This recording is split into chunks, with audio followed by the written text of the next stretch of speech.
आप सबको जय मसीह की प्यार सलाम। एक बार फिर से बिब्लिकल न्यूमरोलॉजी अध्ययन में आपका स्वागत है। और आज हम चर्चा करेंगे अंक 9 पर, जो कि बहुत ही महत्वपूर्ण है और अंकों की श्रृंखला में ये आखिरी अंक कहलाता है। हालांकि इसके बाद हम एक और अंक पर चर्चा करेंगे। अंक तो नहीं कहेंगे, लेकिन वो सबसे ज़्यादा महत्वपूर्ण है और वो है शून्य। लेकिन इसके बाद अगली वीडियो में हम शून्य पर चर्चा करेंगे। बाइबल में जो शून्य है वो क्या महत्व रखता है, हाँ, दुनिया में क्या महत्व रखता है और किस तरीके से परमेश्वर ने काम किया है, वो अगला विषय होगा। लेकिन आज हम 9 पर बात करेंगे। और ये 9 जो है बहुत ही महत्वपूर्ण संख्या है, क्योंकि ये संख्याओं का अंतिम अंक है।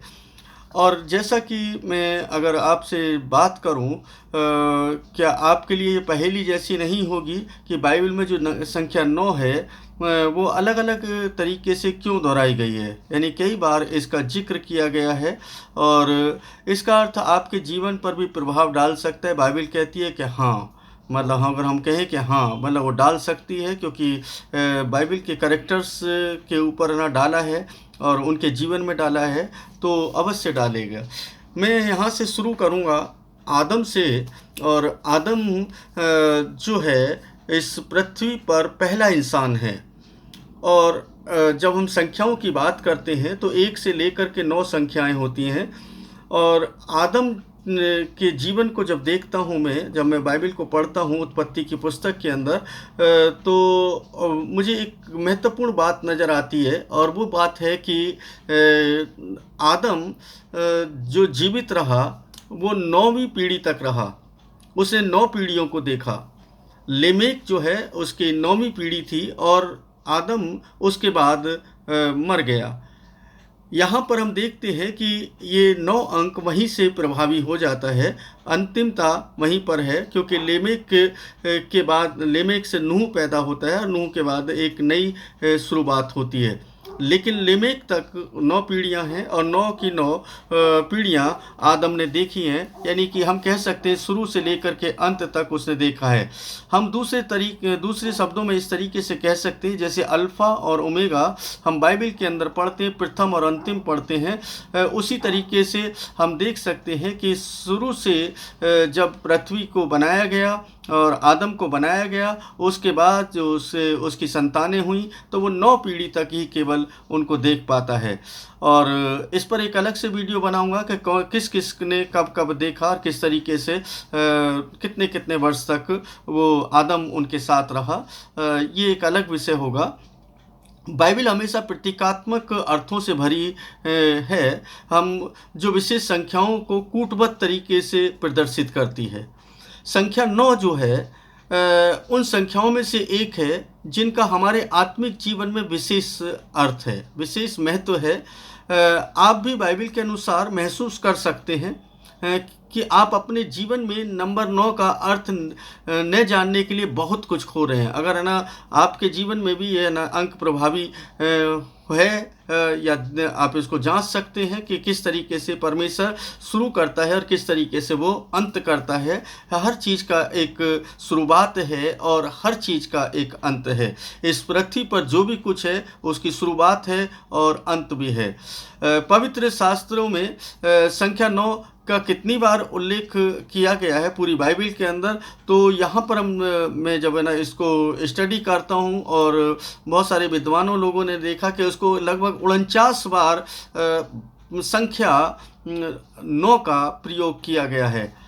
और ये बहुत ही महत्वपूर्ण संख्या हो जाती है। संख्या 9 जो है बहुत ही महत्वपूर्ण संख्या हो जाती है, क्योंकि उसका 9 बार प्रयोग किया गया है। संख्या 9 का अर्थ क्या है, अब इसको हम समझने की कोशिश करेंगे। पवित्र बाइबल के अनुसार नंबर 9 जो है वो विभिन्न पहलुओं के साथ जुड़ा है। जैसे ईश्वरीय संपूर्णता, भौतिक संपूर्णता, आत्मिक संपूर्णता और अंतिमता या अंतिम न्याय। यानी कि इन चीज़ों के साथ अंक 9 बाइबल के अंदर जुड़ा हुआ है। परमेश्वर ने इन्हीं के साथ इन क्रियाओं के साथ ईश्वरीय संपूर्णता में काम किया है, भौतिक संपूर्णता में काम किया है, आत्मिक संपूर्णता में काम किया है, अंतिमता या अंतिम न्याय के लिए भी उसने कार्य किया है और वह कार्य करेगा। और इस तरीके से हम देखते हैं कि ये संख्या बहुत महत्वपूर्ण है। ये अंक, जितने भी अंक हैं 1 से लेकर के 9 तक, उसकी अंतिम संख्या है और इसका मतलब है कि ये संख्या अपने आप में बहुत महत्व रखती है।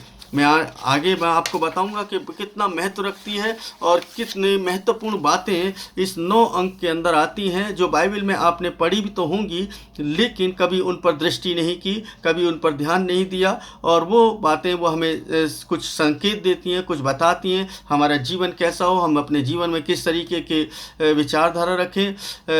बाइबल में अगर हम सही ढंग में पढ़ते हैं और बाइबल का अध्ययन करते हैं, परमेश्वर के पुत्र यीशु मसीह की मृत्यु जो है वो ठीक 9वें घंटे में होती है। जब उसको सूली पर चढ़ाया गया वो 9वां घंटा था और ये उसकी अंतिमता को दर्शाता है, मतलब यीशु मसीह की अंतिमता को दर्शाता है। यीशु मृत्यु के दिन 9वें घंटे में हुई थी यीशु की मृत्यु, जो यीशु की मृत्यु है, और ये केवल इस संख्या में अंतिमता को दिखाता है, मतलब जो हम देख रहे हैं कि उसका अंत हुआ और ये अंतिमता को दिखाता है। उसके बाद हम है ना दूसरे नंबर पर जाएंगे, तो दूसरा नंबर जो है वो कहता है पवित्रता का प्रतीक है। 9 अंक जो है पवित्रता का भी प्रतीक है। और ये पवित्रता का प्रतीक कैसे है, इसको हम इस तरीके से देख सकते हैं। पवित्रता के प्रतीक के रूप में इस संख्या का प्रमाण जो है लेव अवस्था 23 और उसके 32 की पुस्तक में मिलता है। यानी कि हम कैसे पवित्र हो सकते हैं, और वो जो है वो ये बताता है। यह पुस्तक आपको प्रायश्चित के दिन के विषय में बताएगी। लेव अवस्था की पुस्तक जो है प्रायश्चित के बारे में पूरा विवरण बताएगी कि आपको कैसे प्रायश्चित करना है, किस तरीके का प्रायश्चित था। जब है ना परमेश्वर ने पूरी सृष्टि को रचा, उसके बाद जब पाप आ गया, बढ़ गया, गुनाह बढ़ गए इस पृथ्वी के ऊपर, तो प्रायश्चित के लिए भी कुछ उसने ठहराया। यहूदियों के अनुसार इस दिन को वे साल का सबसे पवित्र दिन मानते थे और आज भी मानते हैं। जैसे है ना पहले मानते थे वैसे ही आज भी मानते थे। संख्या 9 के संबंध में अगर मैं बात करूं तो प्रायश्चित का दिन 7वें महीने के, यानी कि इस हिब्रू कैलेंडर में 7वें महीने के 9वें दिन की शाम से शुरू हो जाता है। और ये एक बड़ी बात है कि ना वहाँ पर 9 अंक प्रभावी है, यानी कि 9वें दिन ही उसको शुरू किया गया है। साथ ही 9वें दिन इस तरह के पवित्र आयोजन के साथ यह स्पष्ट है कि ये पवित्र दिन पवित्रता का भी प्रतीक है, इसलिए इसको समझ सकते हैं। संख्या 9 के इस प्रतीकवाद से आप जो प्रभाव प्राप्त कर सकते हैं उसमें से यह है कि एक विशेष संख्या है जिसका उपयोग आप अपने जीवन में भी देख सकते हैं, कर सकते हैं, और उसके बारे में आप जान सकते हैं। मैं अगर है ना आगे बात करूं तो जो तीसरे नंबर पर जो बहुत ही महत्वपूर्ण है, जो उसको आप लोग अक्सर ना पढ़ते हैं, अक्सर सुनते हैं, अक्सर है ना प्रचार करते हैं, अक्सर बातचीत करते हैं, और वो है आत्मा के फल, यानी पवित्र आत्मा के फलों के विषय में हम जानते हैं। और पवित्र आत्मा के फल गलतियों की पुस्तक उसके 5 बाब उसके 22 और 23 पद के अंदर हम पढ़ते हैं। वहाँ पर 9 फलों की बात की है, फलों की एक सूची दी है जिसमें 9 फल हैं, और वो इस प्रकार है विश्वास योग्यता, आनंद, प्रेम, नम्रता, धीरज, भलाई और शांति।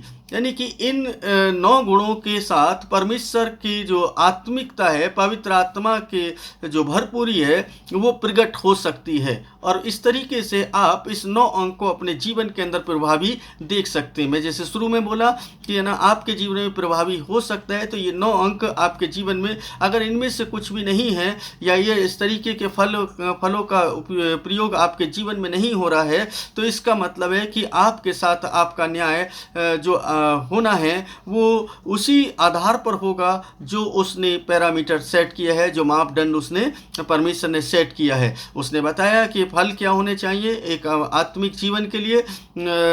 ईसाई लोग जो हैं इन गुणों को एक आस्तिक मनुष्य के जीवन की मौलिक बातें मानते हैं, यानी कि जितने भी क्रिश्चियंस हैं वो मौलिक बातें मानते हैं और अक्सर इनको प्रचार किया जाता है, इन पर चिंतन किया जाता है, इन पर मनन किया जाता है। अगर आप ईसाई भी नहीं हैं, मान लो कोई ईसाई नहीं है और उसके अंदर ये गुण देखे जाएं तो ये बहुत आकर्षक लगते हैं। कोई व्यक्ति आनंद से भरपूर होगा, कोई प्रेम से भरपूर होगा, नम्रता से, संयम से, धीरज से, भलाई से, शांति से।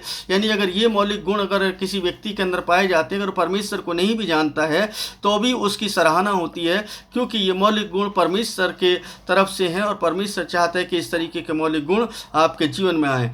बाइबल में संख्या 9 की कुछ महत्वपूर्ण उपस्थिति और भी हैं जिन्हें हम नज़रअंदाज भी नहीं कर सकते हैं। ऐसा इसलिए है कि क्योंकि ये संख्या विशेष अर्थ रखती हैं और संख्या 9 के छिपे हुए अर्थों को समझने में मदद करेंगे। वो होशे का शासन, यानी होशे के बारे में हम पढ़ते हैं बाइबल के अंदर। होशे का जो शासन था, जो राजा होशे थे, उनके पतन के बारे में जानते हैं, उनके जो राज सिंहासन को प्राप्त करने के बारे में जानते हैं। उन्होंने जो राज किया 723 ईस्वी से 732 ईस्वी तक, यानी 9 वर्ष उन्होंने शासन किया। याद रखें इस बात को भी कि वो एक साजिश के तहत ही राजा बनाए गए। साजिश के तहत ही उनको एक राजा पद मिला। और एक प्रतीकात्मक संदेश जो परमेश्वर अपने लोगों को दे सकता है वो यह है कि संख्या 9 न्याय के दिन को चिन्हित करती है। मतलब जो प्रतीकात्मक है वो न्याय के दिन को चिन्हित करती है। यह स्पष्ट है कि आपको उस दिन अपना निर्णय मिलता है। यरूशलेम के मंदिर का विनाश जो जिस दिन हुआ, अगर हम उस दिन को देखें तो वो संख्या भी 9 ही है, क्योंकि हिब्रू कैलेंडर में अभी जो हम हिब्रू कैलेंडर के अंदर देखते हैं उसकी संख्या 9 है, यानी कि 9 ही तारीख को उसको प्रकट किया गया है, 9 तारीख को उसको बताया गया है। और ये बड़ी अच्छी सी बात लग रही है मुझे कहना, देखो कि किस तरीके से प्रभावी है और किस तरीके से हम इस 9 की संख्या को बाइबल में और दुनिया के अंदर हम इसको देख रहे हैं। हम है ना प्राकृतिक रूप से देखें तो हमारे इस सौर मंडल के अंदर 9 प्लेनेट्स हैं। मैं अब है ना यहाँ पर बहुत सारे लोग जो हैं वो इस तरीके से बात करेंगे तो ग्रहों की बात कर रहे हैं। तो ये प्लैनेट्स जो हैं किसी इंसान ने नहीं बनाए हैं, किसी जाति या धर्म ने नहीं बनाए हैं, बल्कि परमेश्वर ने बनाए। लेकिन हमारी गैलेक्सी के लिए केवल 9 प्लैनेट्स हैं, जो 9 प्लैनेट्स के अधीन हम लोग आते हैं। और ये 9 प्लैनेट्स जो हैं ये एक ऐसा गैलेक्सी है ये जिसमें सब कुछ समाया है, जहाँ पर सूर्य है, चंद्रमा है, बृहस्पति है, सैटर्न है, आपका मरकरी है, वीनस है, ये आप है ना देख सकते हैं। और ये 9 के 9 ग्रह इस पृथ्वी पर ना हम लोग सुनते हैं, लोगों से बातचीत करते हैं कि देखो है ना सूर्य प्लेनेट है। हम है ना ये नहीं कह रहे कि है ना वो कोई ईश्वर है, कोई वो, बल्कि ईश्वर की बनाई हुई रचना है, उसके हाथ की कारीगरी है और उसने मनुष्य को ये 9 प्लेनेट्स दिए। और 9 प्लेनेट्स का एक खास महत्व है बिब्लिकली, बाइबल के अंदर भी। बाइबल में है ना इसका जिक्र है ना हम आगे आने वाले अध्ययनों में करेंगे, जब है ना और भी नंबर्स पर बात करेंगे कि किस तरीके से उनका भी इम्प्लीमेंट बाइबल के अंदर किया गया है और बाइबल में उनका कहाँ पर जिक्र आया है और किस तरीके से वो प्रभावी हैं। इसलिए हम एक बात को और देख सकते हैं, पवित्र शास्त्र में जो पहली लड़ाई जो हुई वो पहली लड़ाई हमें देखने के लिए मिलती है युद्ध, मतलब लड़ाई का मतलब युद्ध जो हुआ वो उत्पत्ति की पुस्तक के अंदर मिलता है, उत्पत्ति 14 के अंदर। और वहाँ पर आप पाते हैं कि एक तरफ 5 राजा हैं और दूसरी तरफ 4 राजा हैं, और जो दोनों मिलाकर के 9 राजा हैं। 9 लोगों के बीच में युद्ध होता है, एक बार होती है, और उस युद्ध को ना हम ना बाइबल के अंदर पढ़ सकते हैं। यहाँ पर 9 लोगों का ही जिक्र किया गया है। अब देखिए अलग अलग प्रदेश के, अलग अलग राज्य के राजा हो सकते हैं, क्योंकि छोटे लोग थे, थोड़े लोग थे, तो वहाँ पर ज़्यादा तो नहीं थे, लेकिन छोटे छोटे कबीले थे, कबीलों के राजा बन जाते थे। और वो 9 का जिक्र दिया है। 9 5 एक तरफ हो गए और 4 एक तरफ हो गए। और इसका मतलब ये हुआ कि ये संख्या 9 केवल संपूर्णता की संख्या है, यानी कि वहाँ पर कंप्लीशन बता रहे हैं कि क्या क्या हो सकता है इस 9 अंक के अधीन। कि देखो है ना, वो परमेश्वर है ना आशीष भी दे रहा है, भौतिक भी दे रहा है, आत्मिक उन्नति भी करा सकता है, और ये न्याय भी दिला सकता है, और अंतिमता यानी कि अंत भी है ना आपके जीवन का है, जैसे हमारे जीवन का अंत है। यानी कि सब कुछ इसी में समाया हुआ है। यानी एक से के बाद अगर हम बात करें तो जैसे अल्फा के बाद ओमेगा है, ठीक उसी तरीके से है। प्रथम के बाद अंतिम है, ठीक उसी तरीके से है। नंबर 5 पर अगर हम देखें तो नंबर 5 पर हमें पाया जाएगा, नंबर 4 हमने देखा पवित्र शास्त्र में पहली लड़ाई, और नंबर 5 अगर हम इसमें देखें तो प्रथम अन्य जाति लोगों में से पहला व्यक्ति जो धर्म परिवर्तन होता है, वो उसका धर्म परिवर्तन कब होता है। ये बड़े महत्वपूर्ण सब्जेक्ट है कि उसका धर्म परिवर्तन कब होता है। अगर हम बाइबल में इसको देखते हैं प्रेरितों का काम 10वें अध्याय के अंदर, तो हमें एक रोमन अधिकारी की कहानी पढ़ने के लिए मिलती है, कुरनेलियुस की। और वो पहला व्यक्ति है जो प्रभु यीशु मसीह के ऊपर विश्वास करता है और उसका कन्वर्जन होता है। और ये बड़ी विचित्र सी बात है। और वो 9वें घंटे में ही एक दर्शन को पाता है। जब है ना 9वां घंटा है दिन का, उस वक्त में एक दर्शन को पाता है, और उसे प्रेरित पतरस से मिलने के लिए कहा जाता है, और वो जाकर के प्रेरित पतरस से मिलता है, और उसके बाद वो प्रभु का वचन सुनाता है, प्रभु के बारे में बताता है, प्रभु की जो खूबियां हैं उनको बताता है, और वो उसका मन परिवर्तित हो जाता है, और इस तरीके से वो क्या हो जाता है, परिवर्तित हो जाता है। तो ये पहला व्यक्ति था जो अन्य जातियों से प्रभु यीशु मसीह के ऊपर विश्वास लेकर के आता है। नंबर 6 में अगर देखते हैं, नंबर 6, 5 देखें, नंबर 6, नंबर 9 जो है एक कलात्मक संख्या भी है, यानी कि कला के लिए भी है। और मैं इसको इसलिए यहाँ पर न रखा है ताकि आप लोगों को इसके बारे में थोड़ा सा मैं समझा सकूं, बता सकूं। आधुनिक समाज में संख्या 9 जो है एक कलात्मक संख्या के रूप में है ना जानी जाती है, यानी आज के युग में, मैं आज के युग की बात कर रहा हूँ। और बहुत सारे बाइबल विद्वानों के बीच एक बहुत बड़ी बहस चल रही है, जो है ना बाइबल के विद्वान लोग हैं, जो है ना उस पर रिसर्च करते हैं, जो स्वचिंतन मनन करते हैं। मेरे जैसे लोग जो है ना हैं, और जो मुझसे बहुत कहीं आगे हैं, वो लोग अक्सर है ना इन पर चिंतन मनन करते रहते हैं कि इसका आधार जो जादू टोना भी है। पुराने नियम में संख्या 9 की एक पुरानी संगति है, मतलब जादू टोना से मतलब जुड़ा हुआ है ना, इसको मान लेते हैं कई लोग। जो आज के ना संस्कृति के अंदर बाइबल कम से कम 9 समूहों का या व्यक्तियों का उल्लेख करती है जो जादू टोना टोटका करते थे। टोना टोटका करने वाले लोग हैं, ये भी 9 लोगों का ही उल्लेख करती है।